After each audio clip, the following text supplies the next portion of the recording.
சங்கீதம் 103 1 முதல் 5ஆம் வசனம், அவர் செய்த சகல உபகாரங்களையும் மறவாதே என்றால், தேவன் இஸ்ரவேல் ஜனங்களோடு பண்ணின உடன்படிக்கையினால் உண்டாகிற நன்மைகளை மறவாதே. என்னெல்லாம் உடன்படிக்கையின் நன்மைகள்? சங்கீதக்காரங்க எழுதுகிறார் 103 உன் அக்கிரமங்களை எல்லாம் மன்னிக்கிறார். அப்போ மன்னிப்பு கிடைக்குது, அது ஒரு நன்மை. உன் நோய்களை எல்லாம் சுகமாக்குகிறார். பாருங்க, கொரோனாவும் அதில் அடங்கும். Praise the Lord. AIDS, cancer எல்லாம் அடங்கும். இன்னும் உன் பிராணனை அழிவிற்கு விலக்கி மீட்கிறார். அது ஆத்துமாவை கர்த்தர் பாதுகாக்கிறார்.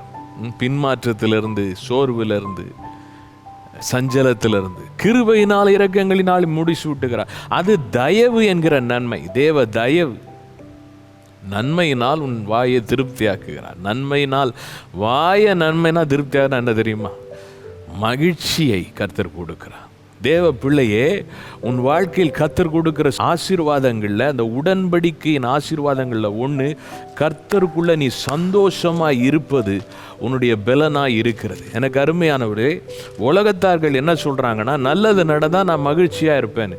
கர்த்தர் என்ன சொல்கிறாருன்னா, நீ சந்தோஷமாக இரு. நீ சந்தோஷமாக இருக்கிறது மூலமாக உனக்கு நன்மையை பெற்றுக்கொள்ளுவாய். ஏனென்றால் சந்தோஷம் தேவ பிள்ளைகளுடைய பர்த் ரைட். அது ஒரு பங்காக, சுதந்திரமாக, சொத்தாக இருக்கிறது. அதனாலே இதெல்லாம் நமக்கு சொந்தம். இதை நாம் புரிஞ்சுக்கணும். ஏசாயா தீர்க்க தரிசன புஸ்தகத்தில் 5ஆம் அதிகாரத்தில் நாம் 13ஆம் வசனத்தில் வாசிக்கும்போது நமக்கு இந்த ஆசீர்வாதங்கள் எல்லாம் சொந்தமாகணும். என் ஜனங்கள் அறிவில்லாமையினால் சிறைப்பட்டு போகிறார்கள்.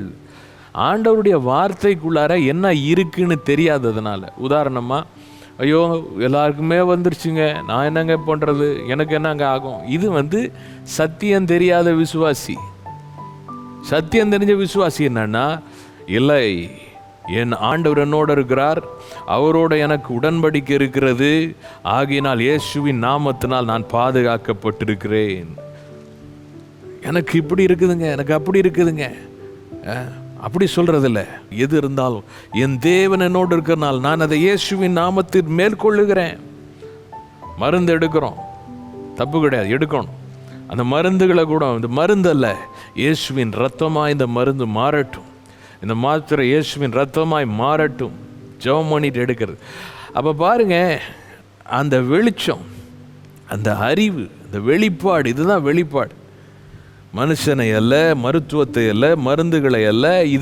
இதெல்லாம் நாம் பயன்படுத்தினாலும், ஆண்டவரே என் நம்பிக்கை உங்கள் மேலே இருக்குது. மருத்துவமும் எல்லாத்துக்குமே சொல்யூஷன் கொடுக்கணுன்னா எல்லாருமே எடுக்கிறவங்க எல்லாமே காப்பாற்றப்படணுமே, அப்படி இல்லையே. அப்போ பலனும் சுகமும் ஆண்டவரிடத்துலேருந்து வருது. அதனால தான் சங்கீதக்காரன் சொல்கிறான், உன் அலங்கத்துக்குள்ளே சமாதானமும் உன் அரண்மனைக்குள்ளே சுகமும் இருப்பதாக. சங்கீதம் 122. ஆண்டவர் தான் அதை கொடுக்குறவர். அவர் தான் நம்ம பரிகாரி. யாத்திராமம் 15:26 ஆண்டவர் சொல்றார், நீ என் கட்டளைகளின்படி நடந்தால் எகிப்தின் மேல வரப்பண்ணின வாதைகளில் ஒன்றுமே உன் பேர்ல வராது, நானே உன் பரிகாரியாகிய கர்த்தர். ஹல்லேலூயா. ஆகையினாலே இங்கே நாம் தேவனோடு நமக்கு இருக்கிற உடன்படிக்கை, தேவன் நம்மோடு வைத்திருக்கிற உடன்படிக்கையின் வல்லமையை நாம் அறிந்து கொள்ளும்போது இந்த சுகம் நமக்கு சொந்தமாகிறது. சுகம் மாத்திரம் இல்லைங்க, வாழ்க்கையில் என்ன விதமான போராட்டங்களை நீங்கள் சந்தித்து கொண்டிருந்தாலும் அவைகளின் மேல் தேவன் நமக்கு ஜெயத்தை வைத்திருக்கிறார்.